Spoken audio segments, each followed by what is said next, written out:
N K news, N K news 1, निष्पक्ष जन जन की खबरें।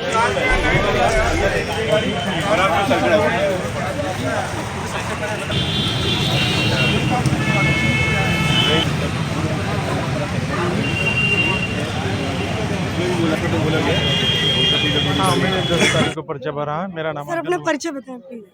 मैं अच्युत राव सायम हूँ। जनसेवा गठबंधन पार्टी का राष्ट्रीय अध्यक्ष हूँ। महाराष्ट्र से आया हूँ और इस चुनाव क्षेत्र से चुनाव लड़ना चाहता हूँ। आपका नामांकन हो गया? जी, 10 शुक्रवार को मेरा नामांकन हो गया।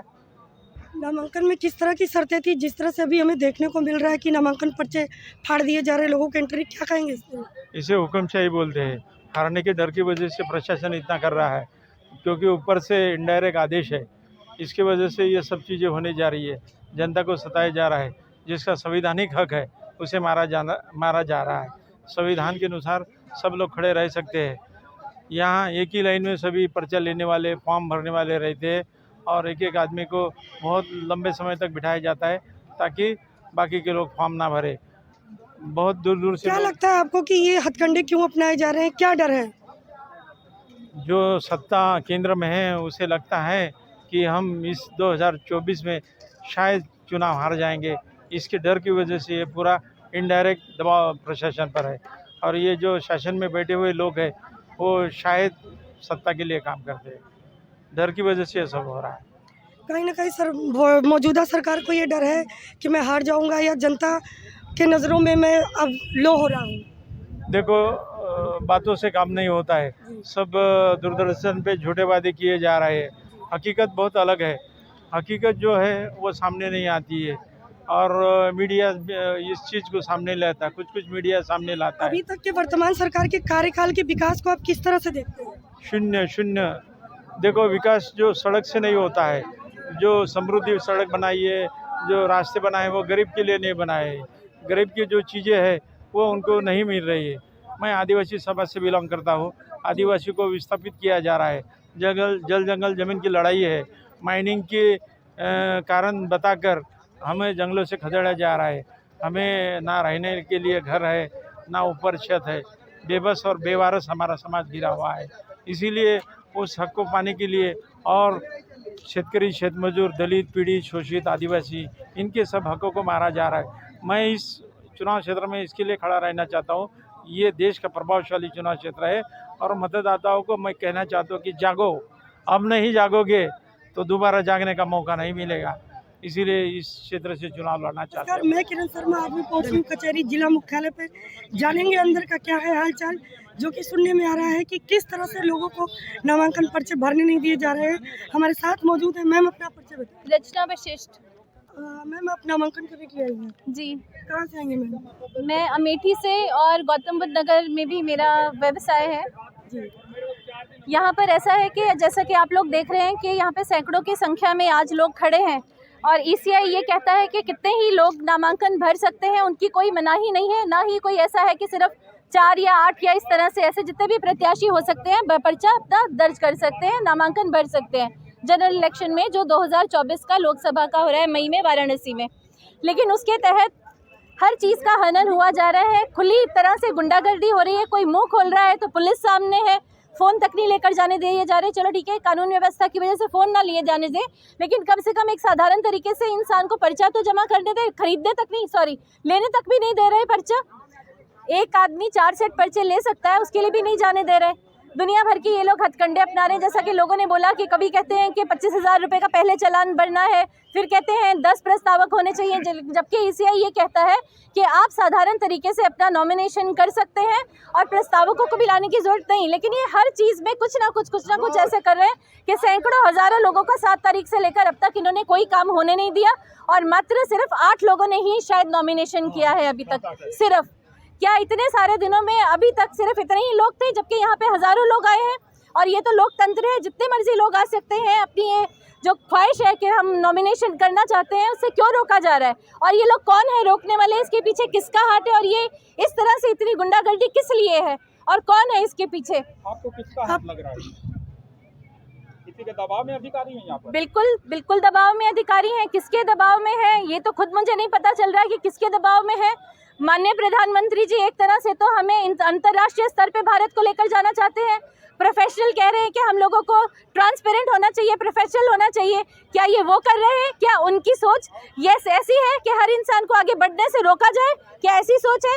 या फिर यहाँ के लोकल लोगों की, या फिर यहाँ के डीएम या एडीएम की किसकी सोच है? ये तो खुद भी हमें नहीं पता चल रहा किसकी सोच है ये, कि क्यों रोका जा रहा है। ऐसे बिल्कुल ऐसे बंदिश और पाबंदी की तरह ऐसा लग रहा है जैसे सब लोगों को खड़ा खड़े मुर्दा बना दिया, स्टैच्यू बना दिया। इसके पीछे किसका हाथ है?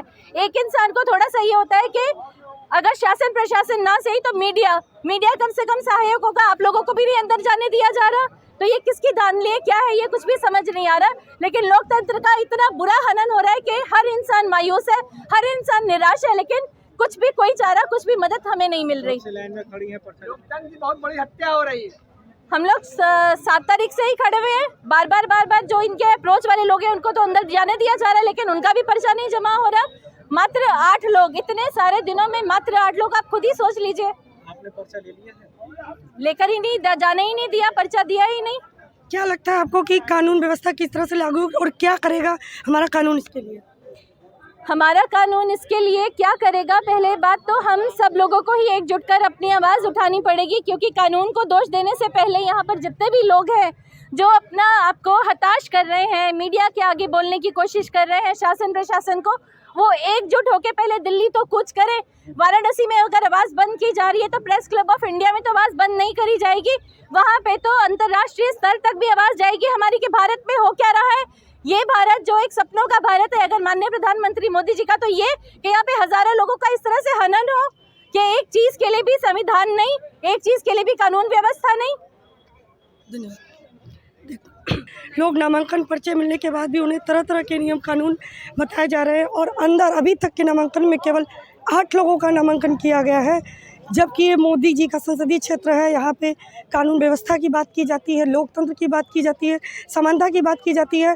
जिस तरह से ये माहौल अफरा तफरी की दिख रही है, कहीं ये नहीं लग रहा है कि बात कहीं समानता की है और लोकतंत्र की बात है। बने रहिए आप सब एनके न्यूज़।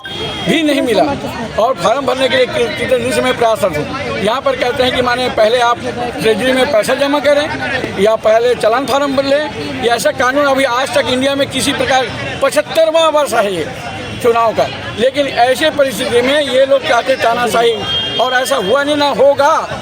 मेरा दावा है ये जो कानून बनाए हैं ये सिर्फ एक तरफा है और ये चाहते हैं कोई भी फार्म ना भरे और निरोध हो आ जाए।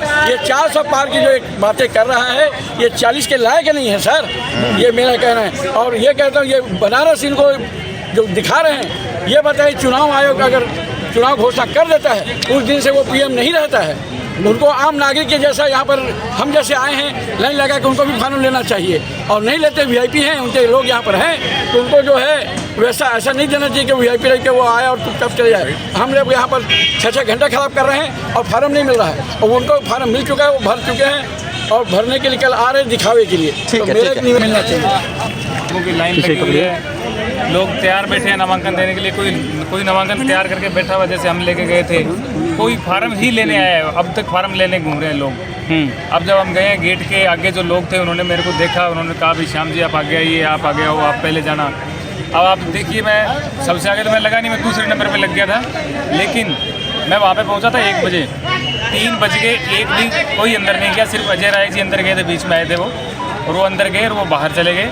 उसके अलावा कोई नहीं गया। और हमारी आंखों के सामने जो रूम है उसके बाहर 3 लोग खड़े हुए थे वेटिंग में, वो तीनों लोग 2 घंटे तक खड़े ही रहे। इसके बाद में 3 बजे तक तो उन्होंने बोला पुलिस वालों ने सबने कि आप सहयोग कीजिए, आपका पूरा नामांकन होगा। जैसे ही 3 बजे गेट बंद हो गया, बोल दिया कि आप जाइए, अब कुछ नहीं हो सकता है। तो कुल मिला के बात यह है कि मैंने अपनी आंखों से लोकतंत्र की हत्या होते देखी है, हत्या हो ही रही है, ये मैंने अपनी आंखों से देखी है, अपने शरीर से महसूस किया है। वहाँ पे लोग रो रहे हैं, वहाँ पे लोग चिल्ला रहे हैं, वहाँ पे प्यार से बात कर रहे हैं, गुस्से से बात कर रहे हैं, फिर रो रहे हैं। पानी पीने को वहाँ पे नहीं है किसी के पास।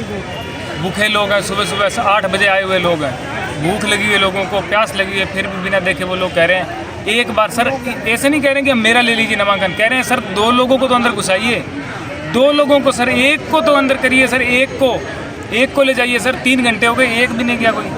तो कुल मिला के बात ये है कि नामांकन जो भी प्रक्रियाएं हैं वो सब जो है सोची समझी तरीक़ों से चल रही है कि किसका नामांकन लेना है, किसका नहीं लेना है।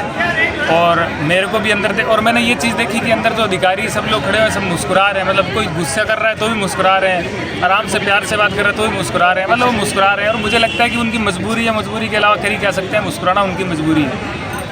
कुछ तो उनके मन में भी आ रहा होगा देख करके। कुल मिलाकर के बात ये है कि आज का आप क्या करेंगे? आप मान लीजिए एक मिनट रुक जाओ यार, पूरी जी जी 13 मई का जो दिन है हमारा, 10 मई का भी खराब गया था, 13 मई का भी खराब गया है। अब हमें ये नहीं पता है कि हम क्या करेंगे, लेकिन हमारा मन ये था कि 13 मई को नामांकन करेंगे। लोग कह रहे हैं हमारे पास प्रस्तावक नहीं है। अरे ये मेरे पास नहीं होंगे प्रस्तावक, ये लोग खड़े हैं इनके पास क्या प्रस्तावक नहीं है? ये प्रस्तावक जो अंदर खड़े हुए सुबह से भूखे प्यासे, क्या ये प्रस्तावक नहीं है? किसी के पास क्या कोई ऐसे अंधा है, कोई दिमाग खराब है किसी का जो अंदर खड़े हुए बिना प्रस्तावकों के? तो मैं ये कह रहा हूँ, आप किसी भी पार्टी से हो, आप किसी के भी समर्थक हो, आप आंखें खोलिए, आप देखिए यार लोकतंत्र की हत्या हो रही है, वो देखिए आप प्लीज। लीडर क्रांति न्यूज।